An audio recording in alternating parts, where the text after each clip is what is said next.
আসসালামু আলাইকুম প্রিয় দর্শক, আওয়ামী লীগের ফিরে আসা অথবা শেখ হাসিনার ফিরে আসা এই বিষয়টা নিয়ে গত কদিন ধরে বিভিন্ন মিডিয়াতে নানা ধরনের কথাবার্তা শোনা যাচ্ছে।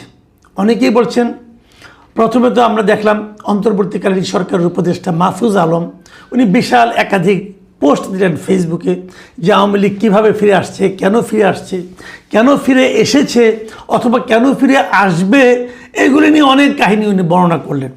সেগুলো নিয়ে আমি গতকালকে একটা ডিটেল একটা আলোচনা করেছিলাম এবং কালকে আমি একটা ছোট্ট কথা বলেছিলাম যে এই পোস্টের প্রেক্ষিতে ডক্টর আসিফ নজরুল অন্তর্বর্তীকালীন সরকারের আরও একজন উপদেষ্টা তিনিও কিছু কথা বলেছিলেন। তো তার কথা নিয়ে আমি আসলে ডিটেল কোনো আলোচনায় যাইনি, আজকে কিছুটা যাব। আবার একই সঙ্গে আমি গতকালকেই দেখলাম যে এই বর্তমান বিএনপি সরকারের তথ্য বিষয়ক যে উপদেষ্টা আছেন ডক্টর জাহিদুর রহমান, তিনিও কিছু কথা বলেছেন। ডক্টর জাহিদুর রহমান ওনার কালকের বক্তব্যের পর আজকে আবার ওই কথাগুলি আরও ডিটেইলে আজকে দেখলাম ওনার নিজের যে ইউটিউব চ্যানেল আছে জাহেজ টেক, সেই জাহেজ টেকে উনি আবার ডিটেল এটা বর্ণনা করলেন, এটা আজকে শুনলাম। তো আমি একটা জিনিস বুঝতে পারছি না, যে সেটা হলো যে আওয়ামী লীগকে নিয়ে হঠাৎ সবাই এত কথা বলছেন কেন। হতে পারে একটা জিনিস, সেটা হলো যে আমরা দেখেছি দুদিন আগে ভারতের একাধিক মিডিয়াতে, বিশেষ করে আনন্দবাজার পত্রিকায় শেখ হাসিনার একটা ইন্টারভিউর মতো ছাপা, ঠিক ইন্টারভিউ না, শেখ হাসিনার সঙ্গে কথা বলে ওরা একটা রিপোর্ট প্রচার করেছে। সেই রিপোর্টটা আমি গতকালকে বলিনি কিছু, কারণ গতকালকে ওইগুলো নিয়ে আলোচনা করছিলাম। তো আজকে দেখলাম যেহেতু ডক্টর জাহিদুর রহমান ডিটেল ওই রিপোর্টটা নিয়ে কথা বললেন, কাজে আমি বুঝলাম যে শেখ হাসিনার ওই বক্তব্য নিয়ে কথা বলা তাহলে কোনো ঝামেলা নাই। কারণ আওয়ামী লীগের উপর তো এক ধরনের রাজনৈতিক নিষেধাজ্ঞা আছে যে জয় বাংলা বলেও লোকজনকে ধরে নিয়ে যাচ্ছে। তো শেখ হাসিনার বক্তব্য যদি প্রচার হয় একদম টু দ্য পয়েন্ট ওইদিকে বলে, তো সেটা আবার কোনো অন্যায়ের মধ্যে পরে আমি তো বুঝতে পারছি না। কারণ এটা তো নির্ভর করে আইন কোনটা হবে কোনটা হবে না, এটা তো বুঝতে পারি না যে কোনটা বললে আবার পলিটিক্স হয়ে যাবে কি না। কারণ জয় বাংলার মতো একটা নিরপরাধ স্লোগান, যেটা নাকি সবারই স্লোগান হতে পারত, সেটা লেখার কারণে লোকজনকে ধরে নিয়ে পেটানো হচ্ছে, এটা আমরা দেখেছি। তাহলে এখানে কি হবে? আমরা কি শেখ হাসিনার বক্তব্যকে আলোচনায় আনতে পারবো? এটা নিয়ে কিন্তু দ্বিধাদ্বন্দ্ব ছিল। কিন্তু এটা দেখলাম যে আমাদের একটা পত্রিকা, একাধিক পত্রিকায় দেখলাম তারা এটা ছেপেছে বা জাহিদুর রহমান সাহেব কথা বলছেন, কাজে আমি এখানে কিছু কথা বলতেই পারি। দুটো জিনিস, শেখ হাসিনার কয়েকটা বক্তব্য আমি ওখান থেকে আপনাদেরকে পড়ে শোনাবো। উনি কি বলেছেন? উনি বলেছেন একটা জিনিস, সেটা হলো যে আমাকে 19 বার হত্যার চেষ্টা করা হয়েছে 2024 থেকে 2024-এর 21 আগস্টে গ্রেনেড হামলা করে তার দলকে নিশ্চিহ্ন করার চেষ্টা করা হয়েছে। তারপর উনি বলেছেন কিন্তু ধ্বংস করা যায়নি, এবং সৃষ্টিকর্তা যেহেতু বাঁচিয়ে রেখেছেন আমি দ্রুতই বাংলাদেশের মাটিতে ফিরব, মাথা উঁচু করে দেশে গণতান্ত্রিক পরিবেশ ফেরানোর গর্ব নিয়েই ফিরব। এই যে কথাটা বলেছেন, এই কথাটা নিয়ে দেখলাম ডাক্তার জাহিদুর রহমান মোটামুটি একটু রসিকতাই করলেন এবং উনি এটাকে অসম্ভব বললেই মনে করলেন। দেখুন, আমি একটা কথা বলি, রাজনীতিতে অসম্ভব বলে কিছু নাই, রাজনীতিতে অসম্ভব বলে কিছু নাই। আমি জাহিদুর রহমান সাহেবকে বলি, আপনি কি ভেবেছিলেন তারেক রহমান এভাবে মাথা উঁচু করে দেশে ফিরতে পারবেন? পারেননি, কিন্তু উনি তো ফিরেছেন।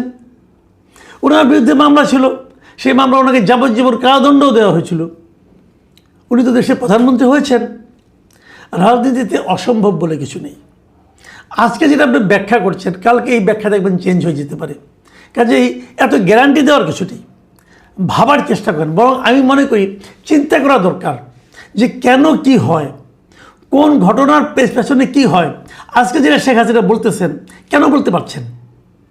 এই যে শেখ হাসিনা বলতে, দেখুন আমি কিন্তু ভাই আওয়ামী লীগ করি না, আমি আবারও বলছি, যারা আওয়ামী লীগ করেন তারা আমাকে আওয়ামী লীগের ভাষ্যকার মনে করবেন না প্লিজ। আবার যারা বিএনপি করেন তারাও আমাকে আওয়ামী লীগের ভাষ্যকার মনে করে ঘৃণা করবেন না প্লিজ। আমি আওয়ামী লীগ লোকেরা আমাকে ভালোবাসা অথবা ঘৃণা করে কোনোই আমি চাচ্ছি না। আমি আমার অবস্থান থেকে কেবল ব্যাপারটা ব্যাখ্যা করছি। বিষয়টা হলো এরকম, শেখ হাসিনা মাথা উঁচু করে ফিরতে পারবেন কি পারবেন না, এটা জাহিদুর রহমান সাহেব কি ভাবেন কিংবা কি বলেন তার উপর নির্ভর করে না। তারেক রহমান ফিরতে পারবেন কি পারবেন না, এটা নিয়ে ওবায়দুল কাদের সাহেব, হাসান মাহমুদ সাহেব অনেক কথা বলেছিলেন। তাদের কথার উপর কিন্তু তারেক রহমানের ফেরা না ফেরাটা নির্ভর করে নাই। এই একই রকম জাহিদুর রহমানের কথার উপর আওয়ামী লীগের অথবা শেখ হাসিনা ফেরা না ফেরা নির্ভর করে না। নির্ভর করে কিসের উপর জানেন? নির্ভর করে যারা সরকারে থাকবেন, এই জাহিদুর রহমান সাহেবরা, ওনারা কি আচরণ করছেন, ওনারা কথা বলতে যে কতটা বিনয়ের সঙ্গে বলছেন অথবা কতটা দম্ভের সঙ্গে বলছেন, ওনাদের কথা এবং কাজের কতটুকু মিল আছে, তার উপর নির্ভর করে। আপনারা যদি দেশটাকে ভালোভাবে চালাতে পারেন, কেউ ভাববে না বিকল্প কারো কথা, তাহলে শেখ হাসিনার কথা আসবে কোত্থেকে? আসবে না।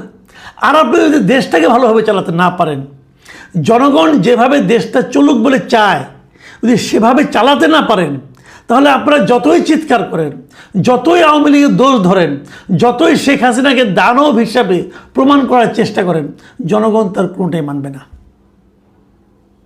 এটাই নিয়ম। দেখুন, 5ই আগস্টে শেখ হাসিনা চলে গিয়েছিলেন দেশ ছেড়ে। শেখ হাসিনা সরকারের পতন হয়েছিল, একদম বাড়ির ঘরের মতো সব ভেঙে ঝুরঝুর করে ভেঙে পড়েছিল। শেখ হাসিনার মন্ত্রীরা যে যে জেলখানায় যাননি, তারা সবাই বিদেশে চলে গেছেন। তার মানে দেশে থাকার তাদের সে আত্মবিশ্বাসটা পর্যন্ত ছিল না। এরা সবাই অপরাধী, আমি মনে করি, আমি পার্সোনালি মনে করি এরা সবাই অপরাধী, এদের বিচার হওয়া উচিত, এটা আমার কথা। কিন্তু সব বিচার সবসময় হয় না। 21শে আগস্ট 2024 আওয়ামী লীগের অফিসের সামনে গ্রেনেড বিস্ফোরিত হয়েছিল, প্রায় 44 জন লোক মারা গিয়েছিল।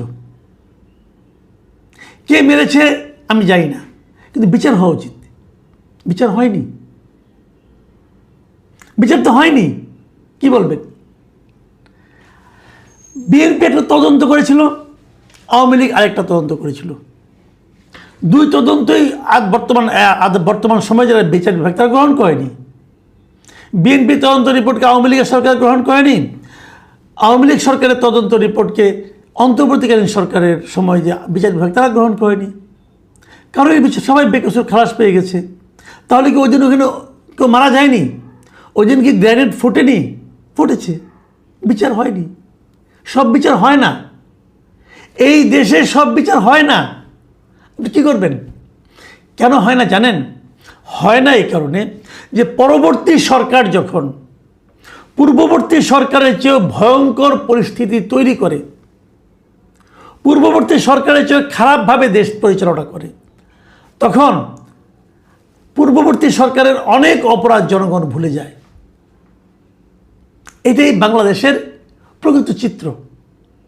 অন্তর্বর্তীকালীন সরকার যদি আওয়ামী লীগ সরকার যেভাবে দেশ চালিয়েছিল তার চেয়ে অনেক ভালোভাবে গণতান্ত্রিক প্রক্রিয়ায় সুস্থভাবে দেশটা চালাতে পারত, তাহলে শেখ হাসিনার কথা তো আগের সরকারের কথা কেউ মনেও করতো না। সবাই অন্তর্বর্তীকালীন সরকারকে জয় জয়কার বলতো।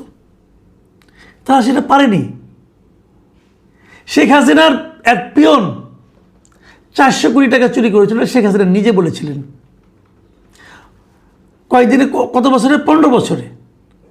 আর অন্তর্বর্তীকালীন সরকারের একজন এপিএস 300 কোটি টাকা চুরি করেছে বলে আলোচনা হয়েছে, দুদকে মামলা হয়েছে। সেই মামলাকে থমকে রাখা হয়েছে কয় মাসে? 6 থেকে 7 মাসে। তো এই দুর্নীতি পেয়ে আগে দুর্নীতির কথা সবাই ভুলে গেছে। এবং যে কারণে অন্তর্বর্তীকালীন সরকারের আমলেই অনেককে আমি বলতে শুনেছি আগেই ভালো ছিল। এটা কিন্তু আপনি এতটাই খারাপ করেছেন যে লোকে আগের কথা স্মরণ করছে। আবার এখন বিএনপি সরকার আসছে, এখন বিএনপি সরকার কি করবে? তারা মাত্র 3 মাস হলো, কিন্তু বিএনপি সরকার কি করবে কি না করবে তার উপর নির্ভর করবে আগের কে ভালো ছিল কে খারাপ ছিল। বিএনপি সরকার যদি এমনভাবে দেশ চালায় যে কথা কম কাজ বেশি, যে জিনিসটা আমরা প্রধানমন্ত্রীর মধ্যে দেখতে পাচ্ছি, তাহলে দেশে একভাবে চলবে। আর যদি ডাক্তার জাহিদুর রহমানের মতো কথা বেশি কাজ কম করেন, তাহলে আরেকভাবে চলবে। আপনি প্রেস ব্রিফিং করছেন, তারপরে আপনার মন ভরছে না, আপনাকে আবার ইউটিউব করতে হচ্ছে ব্যাখ্যা দেওয়ার জন্য। কথা তো বেশিই বলছেন ভাই, কাজ কি হচ্ছে? আপনার সব কথা আমি নিজে বিশ্বাস করি না। দেখেন না, মনে আছে আমার স্পষ্ট একটা ঘটনা মতো, ওই দিন আমি হেসেছিলাম। আমি বেশি কিছু বলিনি, কারণ ডাক্তার জাহেদকে আমি পার্সোনালি খুবই পছন্দ করি এবং আমি মনে করি যে উনি লজিক দিয়ে কথা বলার চেষ্টা আগেও করতেন, এখনও করবেন, এটি আমার প্রত্যাশা। এপ্রিলের 16 তারিখে উনি বলেছিলেন যে জ্বালানি তেলের দাম বাড়বে না, অন্ততপক্ষে এই মাসে তো বাড়বেই না। তার 3 দিন পরে জ্বালানি তেলের দাম বেড়েছিল। তাহলে উনি এটা বলতে গেলেন কেন? তাহলে হয় উনি হয়তো বলবেন আমি চেয়েছি না বাড়ুক, হ্যাঁ হতে পারে, তাহলে সেটাই বলতেন যে আমি চাই তেলের দাম না বাড়ুক। কিন্তু আপনি স্পষ্ট করে বলেছিলেন এপ্রিলে তো বাড়বে না, 3 দিনের মাথায় বাড়লো কেন? দুটো কারণ হতে পারে। একটা কারণ হলো আপনি কোনো খবরই রাখেন না, সরকারের ভেতরে কি চলছে না চলছে আপনি কোনো খবর রাখেন না। দ্বিতীয় কারণ হতে পারে আপনাকে ইচ্ছে করে একটা ভুল খবর দেওয়া হয়েছে আপনাকে বেইজ্জতি করার জন্য। দুই ব্যাপারে সাবধান থাকেন, কথা কম বলেন, কাজটা বেশি করেন।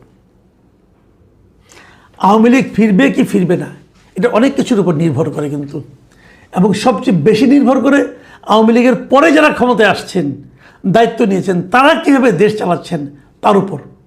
আবার আসিফ নজরুল একটা কথা বলি, উনি কালকে বলেছিলেন যে আওয়ামী লীগ ব্যাক করেনি, তারা ছিলই। এটা একদম সত্য কথা। আসলে কিন্তু আওয়ামী লীগ ব্যাক করতে হবে না, আওয়ামী লীগ কিন্তু দেশে আছে। ডক্টর জাহিদুর রহমান বলেছেন যে কেন এখনও কিছু লোক আওয়ামী লীগ করে সমর্থন করে, উনি বুঝতে পারেন না। আপনি এটা বুঝতে পারবেন না, তখন আপনি তো আওয়ামী লীগকে দল মনে করেন না। তো আওয়ামী লীগকে এক রাজনৈতিক দল মনে করেন, আপনি জামাতকে রাজনৈতিক দল মনে করেন, কিন্তু আওয়ামী লীগকে মনে করেন না। ডক্টর জাহিদের জন্য আমারও একটু দুঃখ হয়। জামাত যদি রাজনৈতিক দল হতে পারে, আওয়ামী লীগ কারো নয়। যাই হোক, উনি দল মনে করেন না, কিন্তু উনি বলছেন যে আওয়ামী লীগ আছে, আসিফ নজরুল বলেছেন। কিন্তু আসিফ নজরুল আর কি বলেছেন যে তারা ছিল, কিন্তু ব্যাক করছে তাদের দম্ভ, মিথ্যাচার আর মানুষকে বিভ্রান্ত করার দুঃসাহস। এই যে কথাটা উনি বলেছেন, এটা কিন্তু